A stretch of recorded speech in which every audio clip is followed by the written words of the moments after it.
is KC Sports Network, proudly presented by Emprise Bank.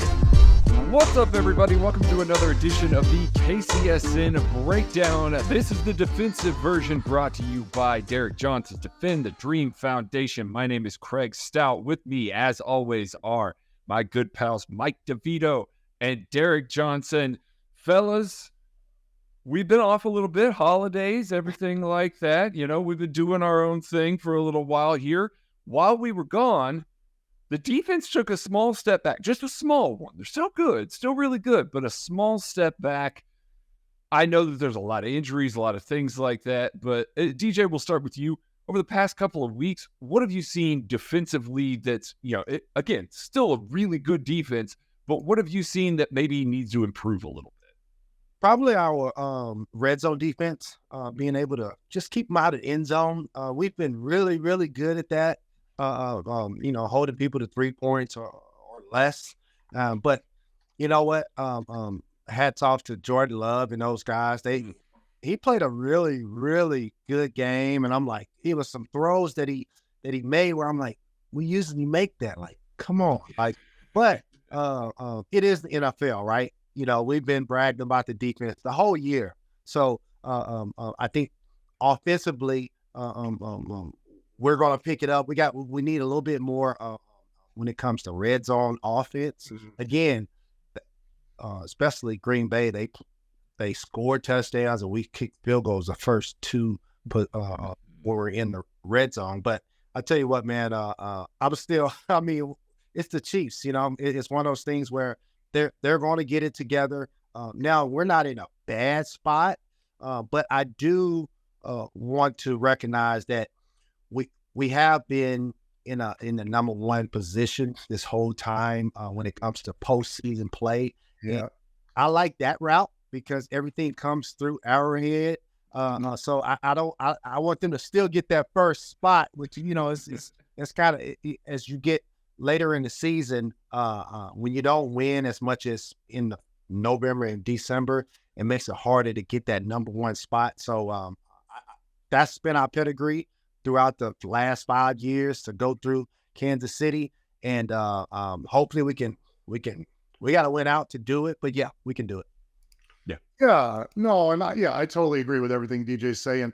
I think that, Derrick, we were on teams where you win a number of games in a row. And what tends to happen is the little things get swept under the rug, and anytime you win, nothing's as big of a deal as it is when you lose. And so I guess one silver lining of this is not that the Chiefs would ever, slow down or anything like that, but this forces, now everybody's right back and getting in and looking at the details and being critical and how can we fix this? How can we fix that? And so I guess the silver lining, you want to make sure your team is always doing that. And what happens if you win sometimes, I want to say it's not, obviously you want to win everything in a row, you know what I mean? But again, this will force everybody to be more critical about what they're doing and focusing on the details, getting the little things cleaned up. And that's really helpful, especially going into this time of year where those little things really matter, especially in the playoffs. And when you look at where we're at now, we're 8-4. And I just looked, we have the 4th ranked total defense in the NFL. Mm-hmm.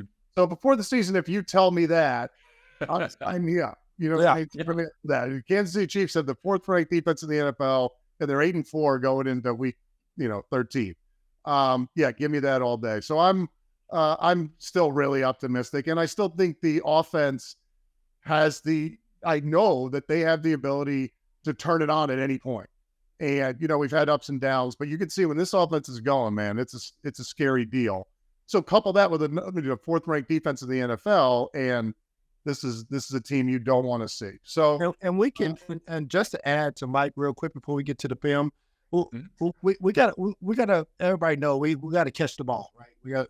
That's been a problem, which is holding us back a little bit. But like Mike said, of course everything's not perfect right now, but if you can get more detailed and say more critical about yourself, and that's everybody, right? We don't need last couple of years we hadn't had superstars at the receiver spot, but you know what? We can still get it done because Pat is still chunking it. I mean, really, really good. He's still chunking the ball around. Pacheco is getting better, which we need that, so we don't have to put the ball in Pat's hand to make a super throw or some kind of miraculous play at the end of the day. So I'm still hopeful, man. This is, yeah, and when I say hopeful, I'm not down on the Chiefs, man. That's still my squad. I can go anywhere and say, hey, we'll have a say in who goes to the Super Bowl for sure. Yeah, no question. Oh, for sure. And big game coming up this week. They turned around and they beat the Bills, basically put the Bills on a super on the, they're currently on the outside looking in for the playoffs, but basically you're throwing a little dirt on that grave a little bit there. Everybody's back on board. Like that's the thing. It's just a couple of hiccups here, and like you both alluded to, when things are going well, it's hard to really get critical and have everybody listen. That goes in anything, not just in football, but in life. It's hard to really drill down and say, no, we have to fix this. We have to execute. We have to do better on all of this. When you're playing well, when everything's going your way, balls bouncing your way, it's hard to really drill down. Yeah, there's no doubt. And quick, Craig, before we get into it, if you look at the rest of their schedule going there, you got the Bills, then you got the Pats, the Raiders, the Bengals without Burrow, and the Chargers. So, handle business. Yeah. Handle business. Right. Handle business. Yep. All right, let's dive into the tape. We got a lot of 12 personnel, a lot of base defense for you two today. Cheeseman, we get a lot of base defense. For Mike. That's all Mike. No, I mean, that's how our offenses are playing them. Like, we are seeing so much more 12 personnel, 13 personnel, 21 personnel against the Chiefs defense this year, trying to find any advantage that any offense can. And so we're going to start here. This is against the Raiders. You can see 12 personnel. You got YY coming around here. You're going to see guard pulling in front. But what a great job by everybody crashing down, allowing Drew Tranquil to come through and shoot this, DJ. Yeah, absolutely. With that center being able to come get Drew, Drew's an athletic linebacker. So I'm just telling you, it's not going to work. The way he moves to the ball, the way he flows right now, being tight and aware off this this pulling guard and the center. I mean, with him trying to get through all that trash, this is just a great example of seeing the running back and feeling the lineman. That's really, really a skill that Drew and a lot of these guys, Nick and Willie Gay and these guys do really, really good. And this is a really good play. This is deja vu. I've made plays like this, especially when a guard pulls outside, same side. It's a stretch kind of play. You just keep rolling and go hit them in the backfield. Yeah, no, this is great. And I'm wondering, it looks like they're stepping down. So I'm wondering I feel like we see this every week where it's like Spags knows what's coming and blitzes right into it. I mean, it seems like he had something, correct me if I'm wrong, DJ, but look at 9-8. Looks like they're all stepping down. Yeah, which actually helps. It's not clear for the center to get up. So it actually helps. But Drew is probably going to flow over and make this play anyway. But yeah, that actually that's a great job by 98. Just getting some friction on him. Sometimes it's not about y'all making a play, and Mike knows this best. It's not about y'all making a play. If you can muddy some stuff up, man, Drew is like, man, this is easy. Yeah, no point. I guess if you're going to be critical, and like, this is a great play. I mean, like DJ said, this is great across the board. Just a little insight into, how you're playing against the run in these situations. And 51 and 50 probably aren't normally in this type of position where they're stunting down inside into the teeth of the offense. But what you want to be careful of, and one thing we practice a lot on defensive line when you're working these, movements, is you want to stay as square as you can to the line of scrimmage. And that foot's going to be down, and then you're up the field. Right? You don't want to be going down at an angle. And what you see here is the guys, 51-50, they sort of angled down in there. They could play this even better if they just took one hard step down, and then it's almost like you're just moving quickly to a different position and then taking off the football. They sort of step down and go down on that angle, and they can get one. And then look, you see how they spin out of there? Like, you want to stay more square, one step, and then up the field and stop you know what I mean? Then you're playing back into those guys. You just got to be a little bit careful of going down to too much of an angle, and then having the spin in the run game is just, you're in a bad spot. Now, again, this isn't a bad play. I mean, the defense does a great job. I'm just saying one little technique thing that you want to watch there is just being careful on how you take those Jan steps. Be more square and more up the field instead of an angle down and having to spin out. Yeah, Like and just kind of like Turk is doing there. Kind of like 98's doing, a little more square there. I see. Yeah, right. Yes, exactly. Right. Yeah, well, just to add to Mike, that's exactly right. Just because when you do that, they're gonna just take you where you want to go, and it's gonna make that corner really short. And if Drew doesn't get over that center, he just got a lot more options quicker for him. But if you can stay square and get upfield and read off of that, take that 6-inch step, right, Mike, and then get upfield. I mean, that really makes that stretch have to bubble more. And now everybody else can, when he's running east and west, that's easier to play than north and south. Yeah. I used to have a problem with this, especially early in my career, because I would do what they were doing, more of an angled step, and get myself in a bad position. So you know what I did to practice this? One of the Marquise Douglas was an older defensive lineman. He said, take a yoga block. You know those like yoga stepping things that you step up on? And he said, get in your stance and just practice getting out and stepping onto that block from your stance. And so all summer one year, I just did that, getting out of stance and stepping up, and it straightened it right out. And that's that 6-inch step because you make it real long. Now you messed up. You gotta in order to react to certain things, you gotta have feet in the ground, right, Mike? You gotta be able to boom, and when you get your feet quicker in the ground, you can redirect. And not that you're gonna make the play, but you can make it. You don't have to be in that wash. Exactly. No doubt. That's great. Hard to do. That's great. That's great stuff. That's great stuff there. All right. We got, again, another 12 personnel snap here. You're going to see the Chiefs in their base 4-3 defense. And this is just a terrific job by Derrick Nottie, feeling the double team, feeling the release, and then going and making a play up front. Mike, I mean, just see right here from a nose tackle position, like, how would you play this? How do you feel like he played this? Obviously, he comes up with a big play here, but I want to hear your thoughts. Yeah, no, I mean, we've talked about this before. This is one of the harder places to play a double team because the difference between those guys' stances between the center and the guard. And so things hit weird. And so I liked to do exactly what 91 did here, which was play into the guard.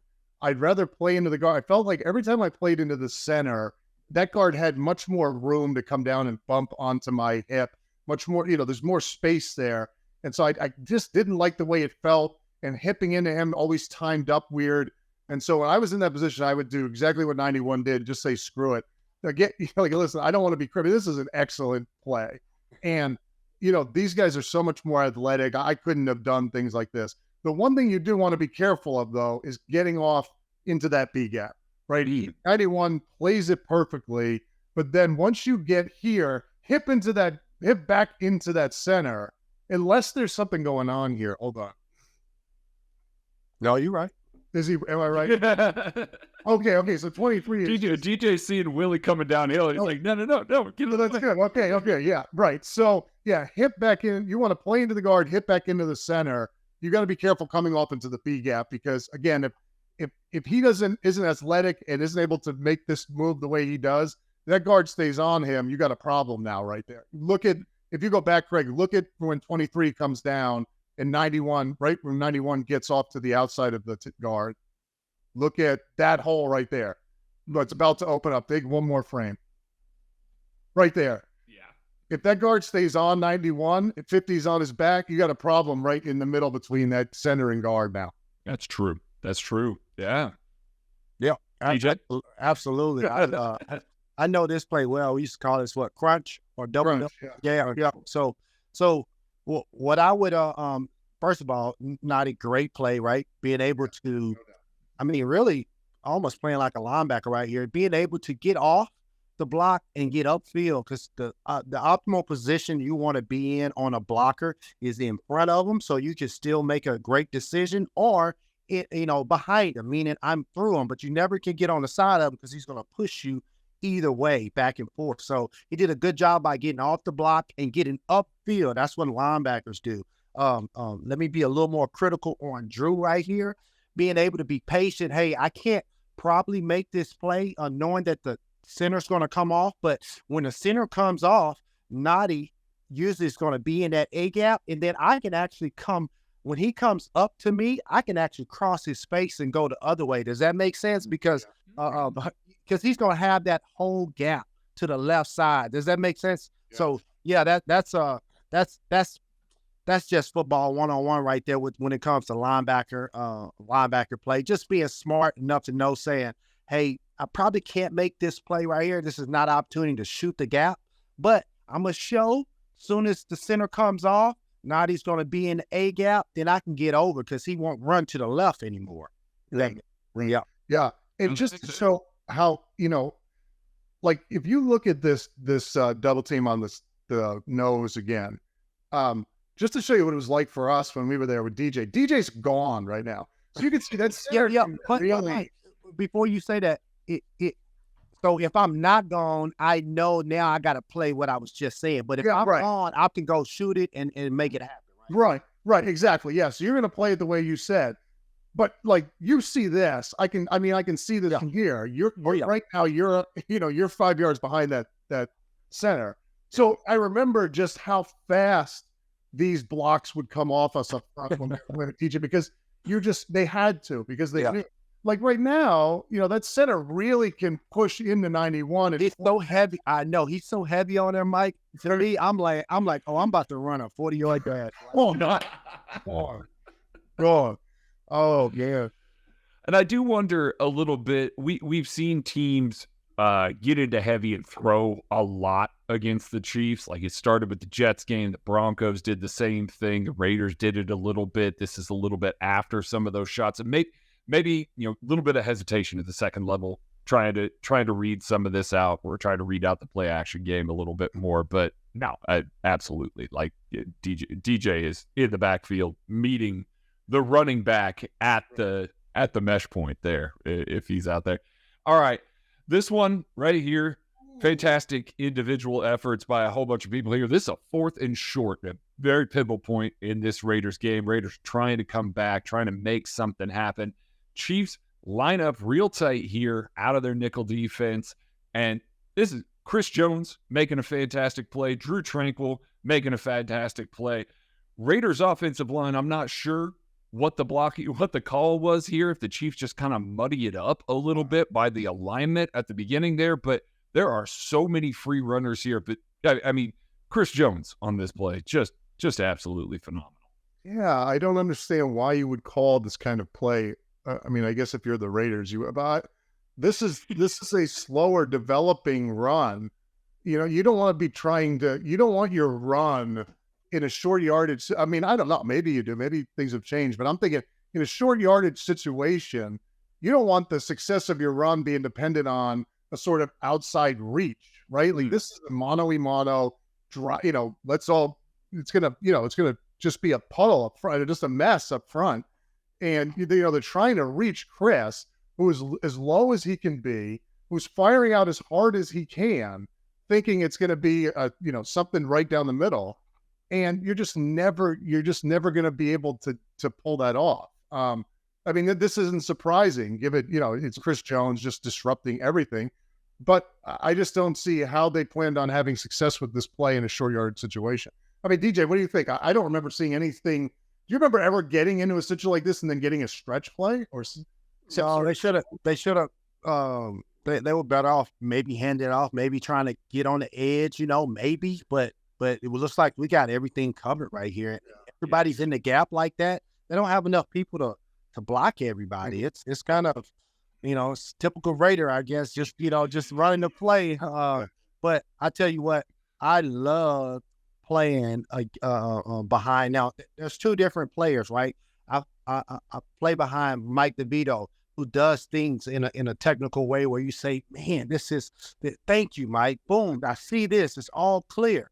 And then you play behind somebody like Chris Jones, and you're like, I still say thank you because it's like he's doing what he wants to do and feeling it, but he's disruptive, and I can play off of him. That too. You got to be able to adjust your stuff. And just like Drew is right here, Drew's like, let me go get the ball. Chris is back there disrupting stuff. Let me go get the ball. So, I mean, I love this. I love it. Yeah. Yeah. Oh, sorry, Craig.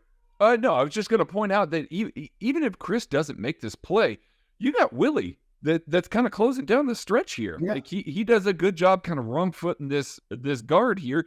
He's up the field. Like I don't. Yeah, I love that you, Craig. You mentioned that that little. Let me see it again. This is more of a boom, boom. Okay, yeah, because he's going inside of that guard, even though he's trying to stretch and cut him off. He's actually going inside of that because of the runner. The runner's not in phase with the line, so they only need 1 yard. So why get wide with that guy when you the big thing that as a linebacker we have the advantage we have over linemen. We see what's going on in the backfield when you can see this runner and that guard is trying to get Willie Gay. He doesn't know that Chris Jones is in the backfield. So Willie's like, shoot, I'm coming back right now, man. That's linebacker play. That's linebacker. Yeah.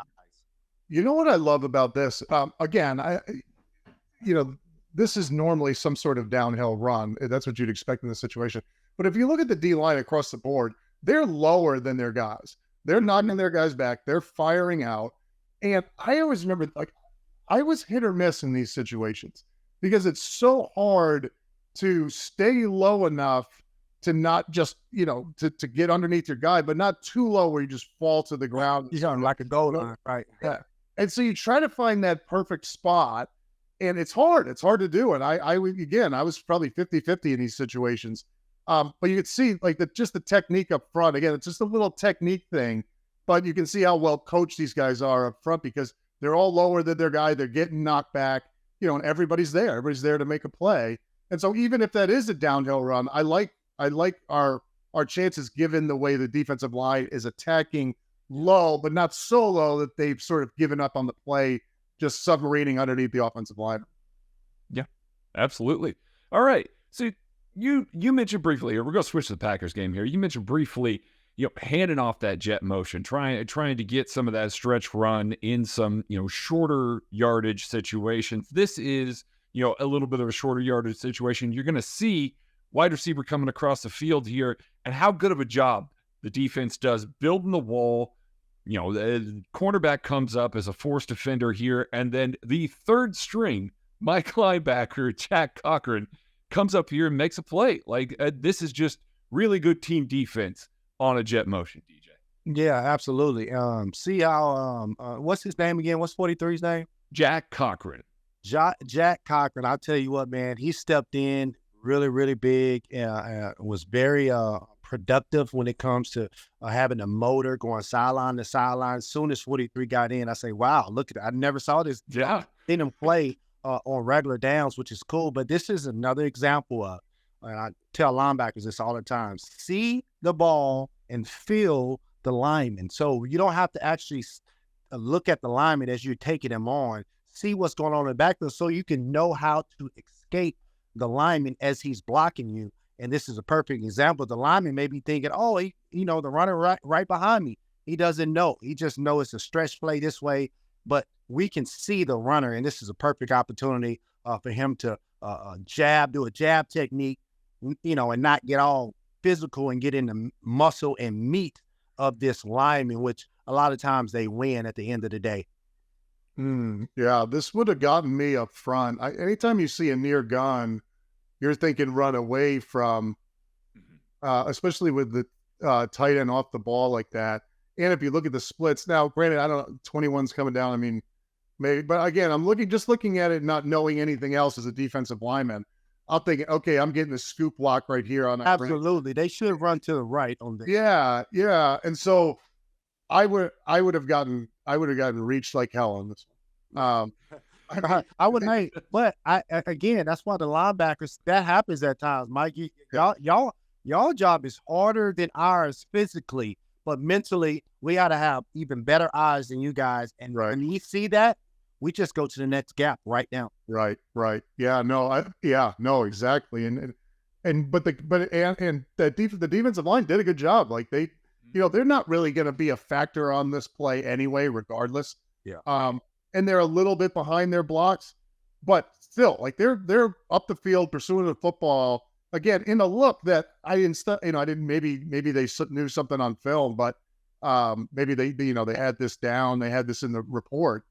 But if I'm playing this normal, I don't know anything else about 11 coming through. I'm thinking scoop block, and that guy's gonna reach the heck out of me. Yeah, for linebackers, and you probably can't see all of this, Mike, but with that jet motion going to the back, even though it's coming to the boundary, that alerts me what's going on.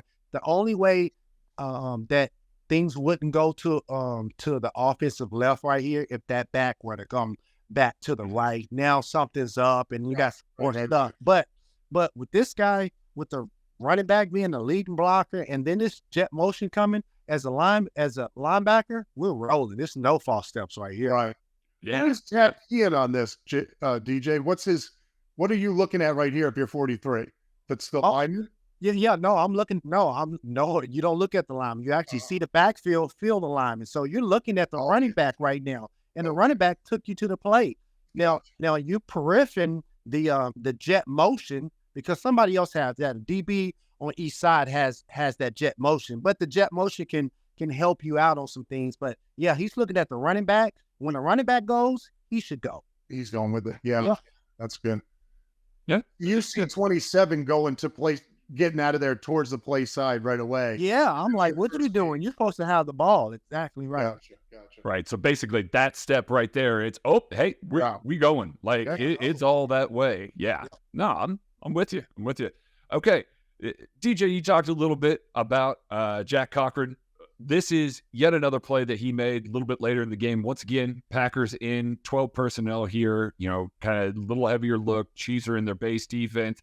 And what you're just going to see is a great individual play playing off of the linebackers. Once again, jet motion, making the climbing blocker miss, stepping up into that hole. Like, this is about all you can ask for from a backup Mike linebacker, DJ.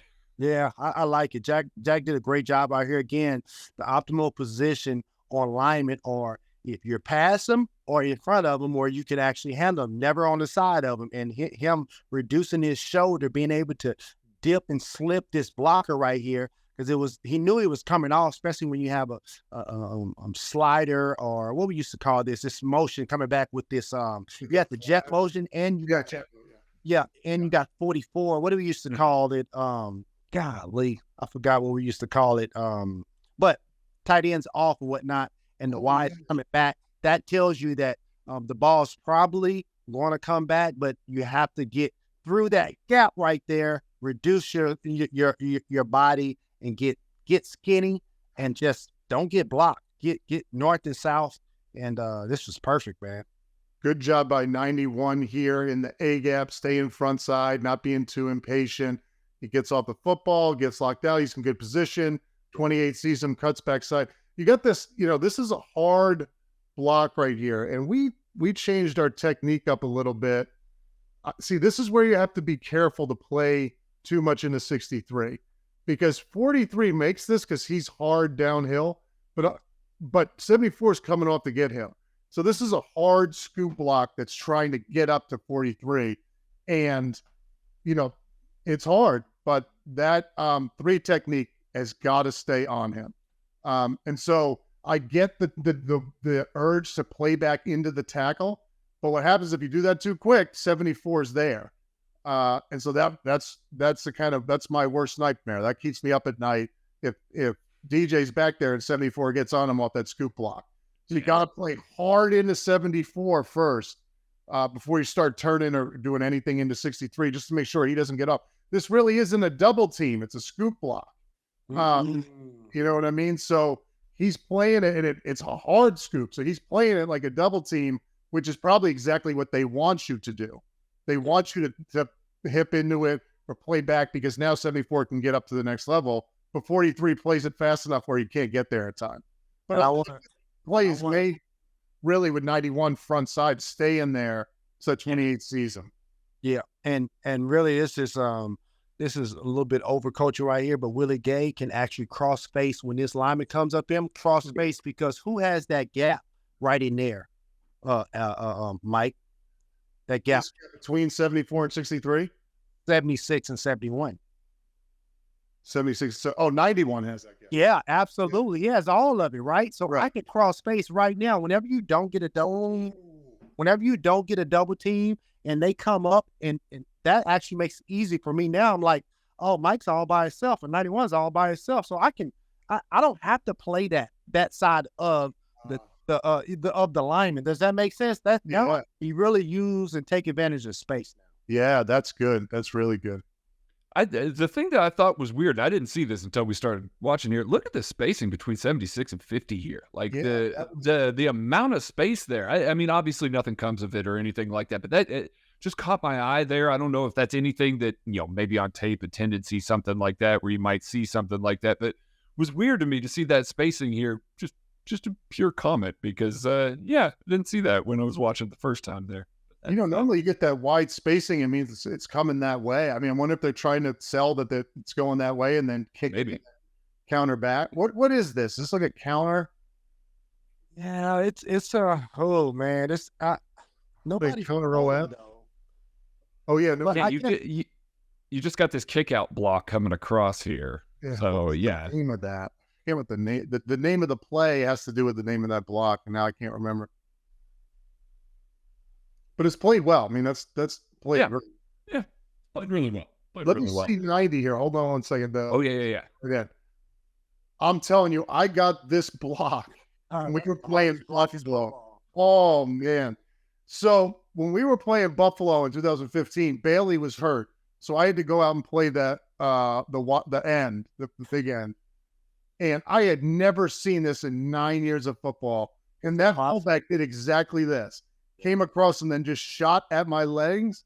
I don't know if that was one of the most painful moments. Oh, I bet. You just eat it because you just have to eat it. There's nowhere to go. There's nowhere to bend. It's just like, if you try to go around it or stay outside of it, it's gonna break right through it. Especially if Jack doesn't make this play, it's gonna go right there. So is that one of those that after the play you're talking at the tight end, you're talking at him a little bit. It's like, what the hell, man? Like, what are you doing to me there? We're trying to take care of each other here, like that sort of thing. Or well, I don't know what 44 is saying, but the guy from the Bills was telling me like, I know that hurt. Yeah, and I was like, yeah, it did, man. But Mike is never in that position all the time. So when you're on the end right there, you need to know what formation and who's off the ball, who can possibly come back, so you can be ready for it. Yeah, I don't know if it's gonna help you as much, but you need to be ready for it. Absorb the hit a little bit more rather than getting blindsided. Yeah. All right, that's all the plays that we got for today. So big game coming up against the Buffalo Bills.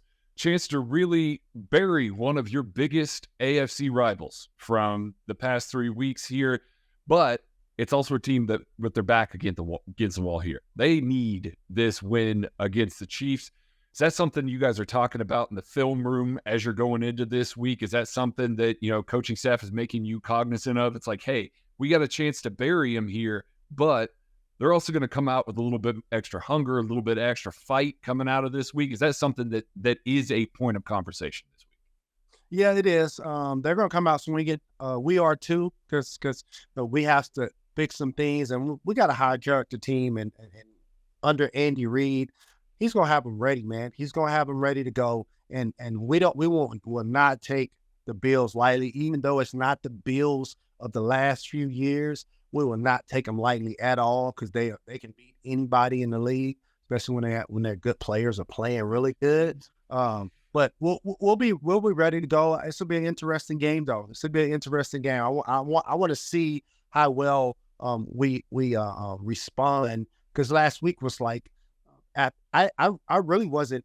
I thought we were going to gut it out in Green Bay, and then as it got going, I'm like, well, maybe not. I'm like, God, maybe we're going to lose, because I'm not quite used to that. We win so much, but we'll be ready, man. We need to be ready. We need to be.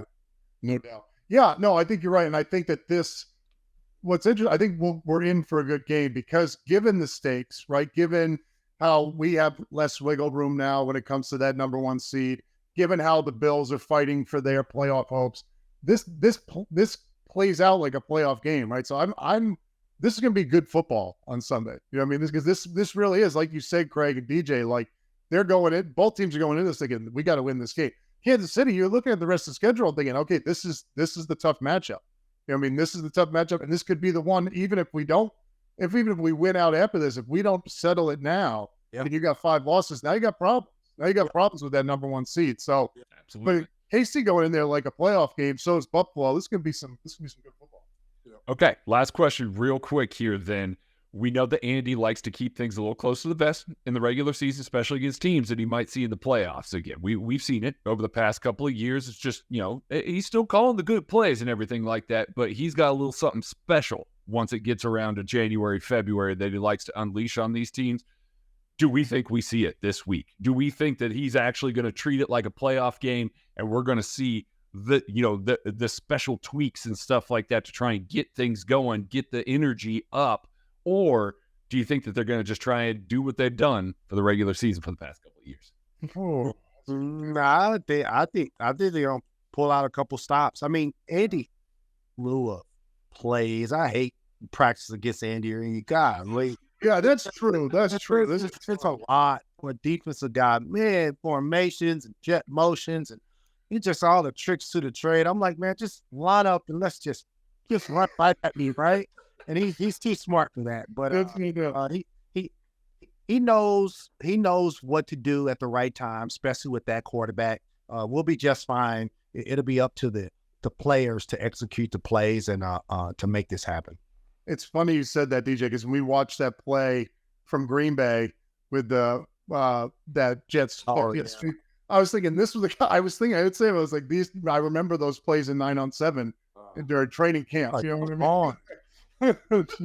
He's got so many things, Craig, that even if he did go into the bag to get him, he's still got so many more for the playoffs. So, Awesome. Well, that's going to do it for this week. So once again, donate to DJ's Defend the Dream Foundation. We just got done with the Solar KC raffle.